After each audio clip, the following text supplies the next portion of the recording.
Assalamu alaikum telegörүүчүлөр. Суроо аябай маанилүү. Анткени Афганистандан алыс өлкөлөр коркуп атат Талибандан. А биз жанаша жашайбыз. Анан Талибанды бүгүнкү күнү тааныбаса болбойт. Реалдуу күч жок башка. Мен таң калам ушу орустардын, башка өлкөлөрдүн, Европанын жаңылыктарын карасам, Талибан жөнүндө сөз кетсе, биринчи ушунан баштайт.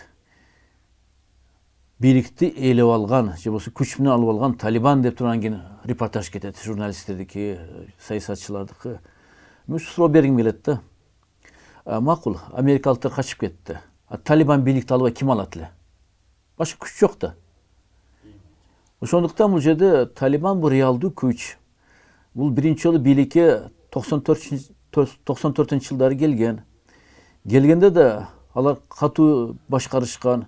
Анда туура булар ислам эрежеси менен катуу башкарып, көбүн жүрөгүн түшүрүп алган. Бир огандыктардык эмес, башка элдердин жүрөгүн түшүрүп алган. Эми ошонун коркушуп атат да, кайра ошол эле Талибан келдиби деп. Эч нерсе орунда турбайт. Талибан да өзгөрүлдү. Талибанга бүгүн эмне керек? Аны дүйнөлүк коомчулук тааныган нерсе керек. Анткени бул экономикалык жактан Афганистанды жолго салбаса, анда бул жерде өтө эле чукур экономикалык кризис болот, социалдык кризис болот. А бул болсо уже Талибанды эл өзү жокко чыгарат.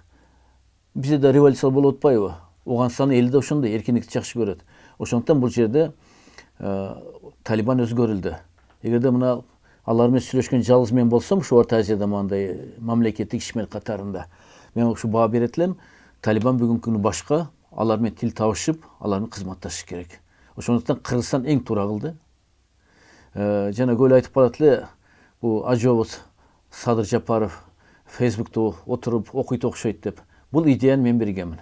Башында баары Талибандан чочуп атканда айтканмын, биринчи кезекте Талибан өкмөтүн тааныш керек. Анткени булар узак мөөнөткө келди. Булар кыска мөөнөттүк эмес. Булар узак мөөнөткө келди. Сөзсүз тааныш керек. Экинчиден болсо, Талибан менен алака түзүп, жакшы эки тараптуу мамлекеттик мамилелерди биз жөнгө салышыбыз керек. Мен 99-жылы Талибан менен сүйлөшкөндө алар мага мисал келтиришкен, мына Түркмөнстан дейт. Ал бизди тааныган жок, саясий жактан, дипломатиялык жактан, бирок экономикалык мамилелери сонун дейт. Ошол эле фуралар дейт, тынбай Афганистанга кирип чыгат, Афганистандан Түркмөнстанга өтүп чыгат дейт.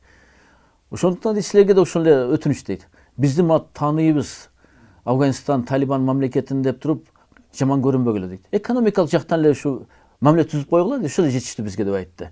Бирок ага Акаев бара албады да. Бүгүнкү күнү болсо, мен ойлойм, бул Садыр Жапаров эң туура иш кылды. Муну эле башка өлкөлөрдө артта калышты, кийин сезишет алар. Экинчиден болсо, биз унутпашыбыз керек, Оганстанда азбы, көппү биздин огандык кыргыздарыбыз бар. Алар тагдырын ойлошубуз керек. Бүгүнкү күнү мен кайра атайын айтып коеюн, Талибан узак мөөнөткө келди. Эгерде биз мамилени жакшы түзбөсөк, эртең алардын маселеси кыйын болуп калат. Биринчиден, биз аларды даже көчүрүп келебиз десек да, паспорт бериш керек. Мына кече кайра Оганстанда огандын жаңы паспорту беришти баштады. А кыргыздарды алып калыш үчүн алака түзүшүбүз керек да. Бир кыргыздарга да биз аларды алып кетебиз. Чек араны кантип паспортсуз өткөзөбүз? Бүгүнкү күнү даже буюмду өткөрсөң да декларация керек. Мен паланчы буюмду өткөрүп атам чек арадан. Же малды өткөрсөң сертификат керек. Жана Акылбек Жапаров айткандай, малдын паспорту керек. А бул жерде адам өткөрүп атканда паспорт жок, кантип өткөрөсүң? Ошондуктан бул жерде да биз алар менен мамилени түзүшүбүз керек. Үчүнчүдөн болсо, гуманитардык жүктү алып барганыбыз эң жакшы болду. Албетте бул кичине эле нерсе. Биз эми өтө эле бай мамлекет эмеспиз. Буякта тонна гуманитардык жүк алып барганы. Бирок Талибан өкмөтү өзүнчө плюс коюп койду. Кыргыз элинин, кыргыз бийлигинин бизге мамилеси түз экен, ачык экен. Биз кызматташсак болот экен деп туруп. Биз каалабайбыз бир региондобуз. Бул Борбордук Азия. Биягы Казакстан, Монголия, биягы Афганистан. Ошондуктан биз бир региондобуз. Ошондуктан биз региондо биринчи өзүбүздүн кызыкчылыгыбызды ойлошубуз керек. Биз көнүп калганбыз. Биз үчүн Америка ойлойт, Орусия ойлойт, Кытай ойлойт, башка өлкөлөр ойлойт. Мындай конкреттүү, реалдуу жашоого келгенде биз биринчи өзү муктаж болуп атабыз анда мамилеге. Ошондуктан башка өлкөлөрдү карабай, меніңше да şu Орусияда өзінің мақұлдығын берген жоқ эле. Но Кыргызстан биринчи кадам жасап койду. Мен ойлойм бул кадам эң туура болду деп.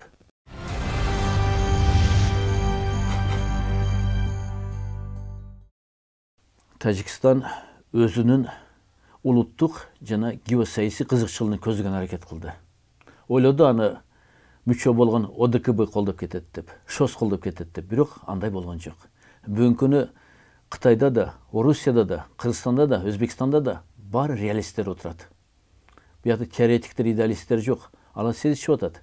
Бүгүнкү күнү Талибандын мамилени бузуп алышса, эртең өзү азап тартат. Ошон үчүн дажма килеген Кытай, Кыргызстанды алып алып койлу, Россиядан да күчтүү азыр Кытай. Кытай айтты, биз достошобуз Талибан менен деп. Бизге керек Талибан өкмөтү, кызматташабыз деп. Экономикалык инвестицияны жумшаган даяр болуп атат. Менимче ушу биринчи тана мамлекеттердин Талибан Кытай болот. Анан мындан тышкары Орусияда ойлонуп турат. Ал биринчи Москвада делегацияны кабыл алганда, Талибандар кабыл алганда баары таң калды.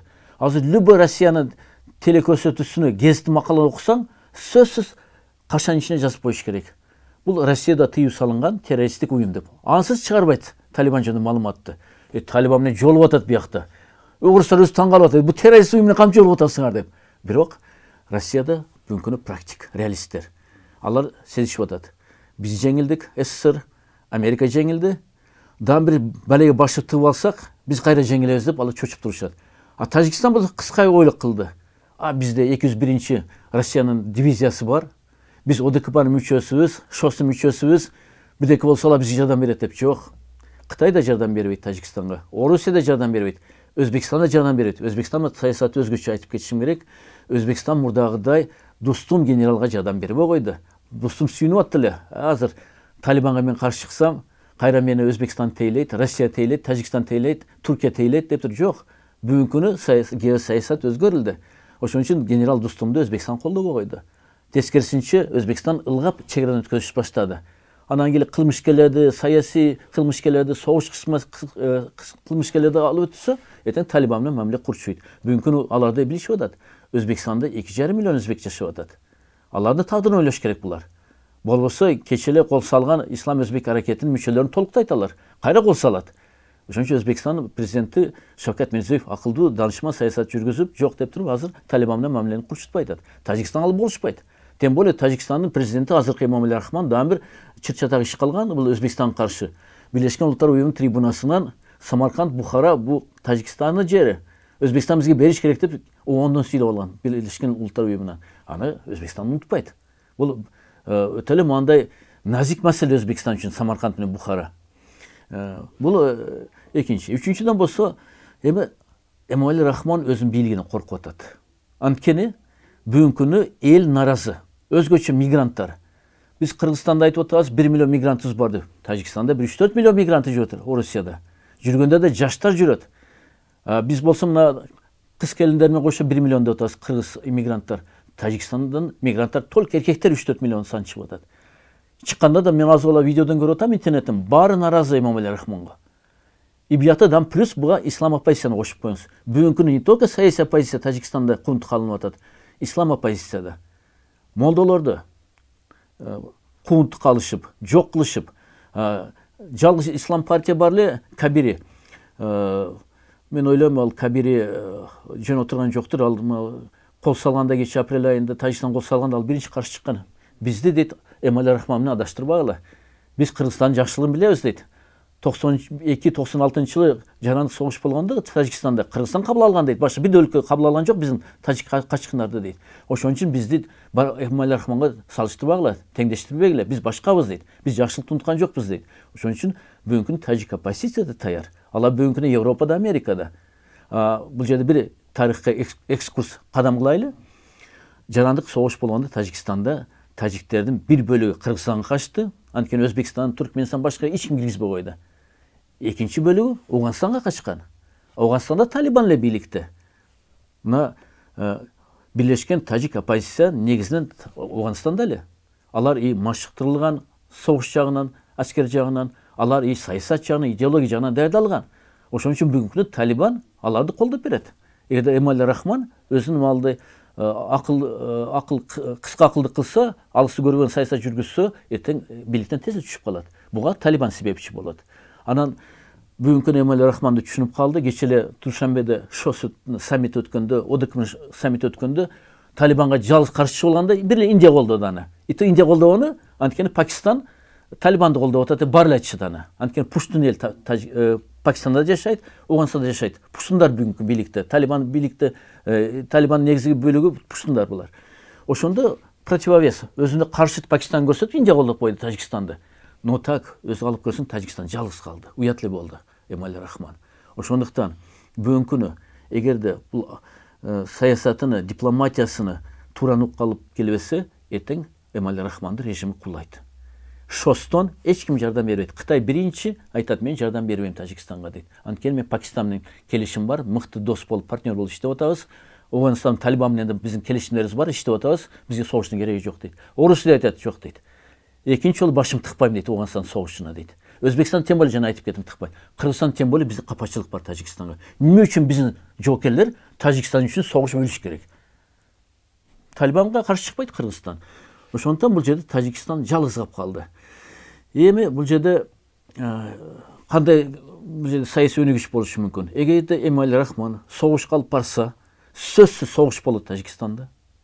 Болот. Бул жерде Кыргызстан чек араны азырма жаап турат, ачпаш керек. Өзбекстан дароо чек арасын жабат.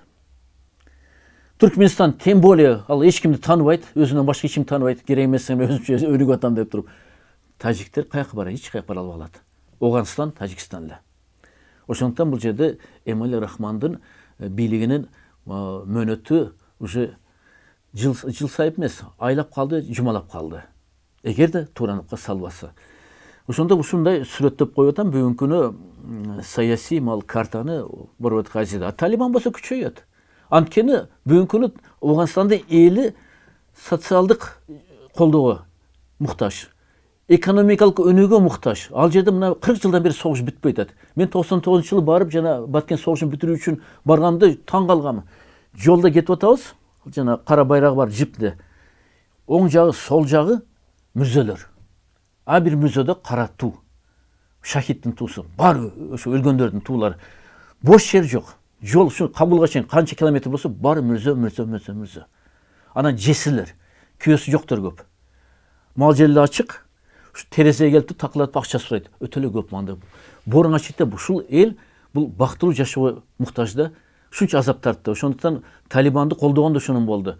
Азыр жана башына айтып кетпедимби? Талибан бийликти элип алды деп баары эле айтышып атат. Орустар, Европа, Америкалыктар элеген жок. Бош турган жерге келди ал. Эл өзү каалады. Ошон үчүн тез эле элип алды Афганистанды полностью. Курал менен эмес, тынчтык жолу менен эл өзү колдоп берди. Анткени Афганстандын эли да тынчтыкка муктаж. Согуштан тажады. Мен айтам, көрүп келдим аларды, арасынан жашап келдим. Тынчтык жашоого муктаж. Ушунча азап тартышты. Бир бактылуу адамды көрбөйсүң аякта. Бүгүнкү күнү да мына мен эскерткендей жардылуулар токтобойт. Террористтик актылар токтобойт. Анткени Талибандан башка эч ким ИГИЛди токтото албайт. ИГИЛ мына ал жактан Сириядан, Ливандан, Ливиядан аяктан кайтып келип туруп, Ирактан келип туруп, азыр Афганистанга келип аткан учуру. Ушу көптөн бери келип атат. Эми буларга жалгыз карама-каршы күч Талибан. Эмне үчүн дебейсизби? Анткени Талибан буларга жихад жарыялады. Жихад жарыялагандан кийин аягына чыгат ал. Бул биздин душман, муну жок кылабыз деп туруп. Экинчиден болсо, террорист ыкмаларын колдонуп аткан ИГИЛди эң жакшы Талибан түшүнөт. Аны башка мамлекет структуралар, Россияныкы, Америкалык түшүнбөйт аны. Ошон үчүн ИГИЛ бардык жерде жардыруу жүргүзүп атат. Бирок Афганстанда да азыр булар ачуусу келип, террористтик акт жүргүзүп атат, но Талибан буларды жок кылат. Мага ишенип койгула. И башка террористтик уюмдар баарын Талибан жок кылат. Анткени Талибан бүгүн өзүнө жакшы атты кайтарып, жакшы абройду кайтарып, Афганистанды өнүктүрөйүн деп атат. Ошон үчүн бүгүнкү күнү ал Европадан, Америкадан, Азиядан, Африкадан жакшы мындай жардам, экономик жардамды күтүп атат. Мына мисалы алар Туркияга кайрылганы. Туркия ойлоном деди биринчи, биз Талибан бийлигин тааныбайбыз, тааныбайбызбы? Но бияк Талибан бийлиги өзү кайрылып атат. Урматтуу Режеп Тайип Эрдоган, бизге экономикалык жактан жардам бериңиздер. Мына Кытай жардам берип атат деп туруп. Бирок дейт, ушул эле мезгилде Кытай эмне үчүн жардам берип атат? Талибан да өзгөргөн себеби бирөөдан далил, бул мурдагы сепаратисттер колдобойм деп чыгып атат. Бүгүнкү айтып атат ачык эле. Мен Кытайда уйгурларды колдобойм деп атат Талибан. Бул сепаратисттер дейт. Замен Кытай аларга өзүнүн кызыкчылыгы бар, жардам берип атат. Бул да мажбур Талибандын саясаты. Анткени 40 миллион элди ойлонуш, аларды өнүктүрүш бул чоң вазипа. Biz 6 milyon ел мындай өз алып көрсек, экономикалық кризис болса, кымбаттап кетсе қандай қиналып отырсыз. Аяқта болса несілі жоқ та. Бізге ход келіп атады башқа өлкелерден. Афганистан келбей атады, соғыс, Талибан деп тұрып. Ошондон бүгүнкү күнү Талибандан чочуш керек эмес. Алар болушунча бүгүнкү күнү тынчтык саясат жүргүзөт жана экономикалык, социалдык өнүгүү менен алек болот. Башка өлкөлөргө кол салууга убактысы жок, көңүлү жок, акчасы жок алардын. Сен айткан жана нерсе, алар ким азыр курал менен ушу соғыш ачпасын Афганистанга, өздөрү балайга калышат. Анткени бүгүнкү Оғузстанда $85,000 азыр куралдар бар ал жакта. 8500 миллион курал бар ал жакта. Бунан тышкары азыр качып кеткен Афганистандын президентинин аскерлери бүт бар Талибанга өтүп алышты. Аларды Америка машыктырып дайдап коюшту. Таяр күчтөр булар. Ошон үчүн бүгүнкү күнү Талибанды коркутуш, эгер андагысаң мен мандагы берем деген өтпөйт. Талибанга түшүнбөйт. Талибан тем более өздөрү билдирүү жасады. Ким биз менен күч менен сүйлөшөм десе, өздөрү азапка душар болот деп туруп. Ошондон бүгүнкү күнү биз эң туура мамиле кылып туруп, мамилени жакшы түзүп туруп, жакшы коңшу мамлекет катарында аларды таанышыбыз керек. Башка жол жок. Көрөсүңөр, Россияда, Европада, Америкада бүт баары тааныйт, Японияда баары тааныйт Талибанды. Ошончо курал менен Тажикстанда эмне кылат? Ал эгерде жана айтып кетем, Эмомали Рахмон акылына келбесе, кечирип койсун мен тажик туугандар сөз үчүн. Анткени мен тажик элин жамандаган жокмун. Ушу авторитардык диктаторду айтып атам мен, режимди айтып атам мен. Анда Тажикстан элини бир чоң согушка бул душар кылат. Ал согушта Тажикстан жеңилет. Анткени бул жерде дух боюнча, аскери даярдык боюнча, курал боюнча, эрки боюнча Талибанга бүгүнкү Орто Азияда эч ким туруштук бере албайт. Даже ОДКБ да туруштук бере албайт. Ошон үчүн ОДКБ согушка башын тыкпайт, шос да тыкпайт. Бирок Тажикстанда азыр бир күйдө саммитте азыр акылына келиш керек. Болбосо, анда төңкөрүш болот Тажикстанда. Оппозиция жана эли талап кылган президент келет. Тажикстанда да ушу түстү эмес эми бул инкылап болот да, революция болот да. Бир өзүн өзү кылган болот да биякта.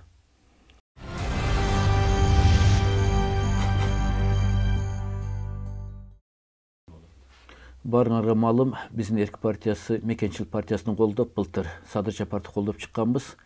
Бирок былтыркы парламент шайлоодо алар өтпөй калгандан баштап Мекенчилик партиясы уже саясий аренага чыкпай калды. Ага бир себеп, негизги себеп Садыр Жапаровдун билдирүүсү. Мекенчилик партиясы парламенттикте президент шайлоого катышпайт деп туруп. Ошондон бүгүнкү күнү биз айтсак болот, Садыр Жапаров партиясы шайлоого катышпай атат. Эми башка партиялар жөнүндө эми негизи бизде президент республика болгондон кийин президент партиясы жөнүндө сөз болот да. Президент партиясы жок бүгүн. Эми башкалар чыгышы мүмкүн, мен да угуп атам, тигил же бул партиялар азыр президент атынан чыгат экен деп туруп, Садыр Жапаров өзү айтты. Мага тиешеси жок деп турганы. Анан Марат Иманкуловдун билдирүүсү ошого байланышкан. Бүгүнкү күнү көп адамдар бийликке келиш үчүн атын жамынышы мүмкүн. Бизди президент колдоп атат, бизди колдоп бергиле деп туруп. Но биз мындан алыс болушубуз керек. Алыс болушубуз керек. Анткени мына парламент шайлоо, президент шайлоодон кийинки чыр-чатактар сөзсүз сабак болуш керек. Башка элдер сабак алып атат бизден. Мисалы Лукашенко, Беларусь, башкалар. Биз өз сабак албайбыз да. Ошон үчүн шайлоо болгондо эле биз этият болушубуз керек. Эгерде мыйзамды одан дебелеп шайлоого чыксак, эл кайра көтөрүлөт.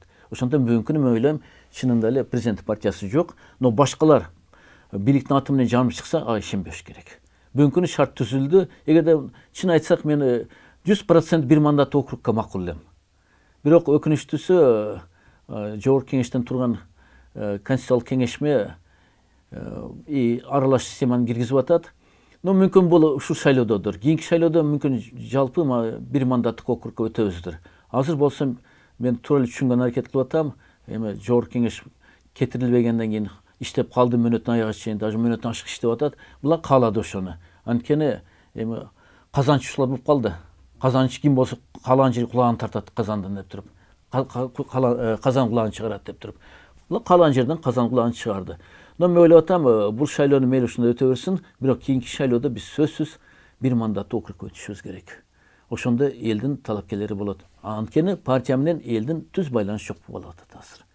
Эл шайлап атат, партия отчет бербейт элге. А бир мандаттуу депутаттар болсо, эл менен мажбур болот байланышканы. Мына ошол 97-жылы эки палаталуу жогорку кеңештин мыйзамынын автору катарында айтайын. Ошол жер жазылып калган эле. Ар айы акыркы жумада эл менен депутат жолугат деп туруп. Ошол нерсени кайра киргизиш керек. Болбосо азыркы күнү мындай партиялык тизмеге көңүл бура берсек, байланыш жок болуп туруп, кайра наразычылык болот. Бул депутаттар элден алыстады, бул чимкириктер, ал бул деп туруп, ошондо бара-бара бир мандаттуу округга өтүшүбүз керек. Кыргызстан урууга бөлүнөт, түнүк түштүккө бөлүнөт. Ошо биякта партия бөлүнгөнү ачык экен биз үчүн. Ошон үчүн бир мандаттуу округ эле керек.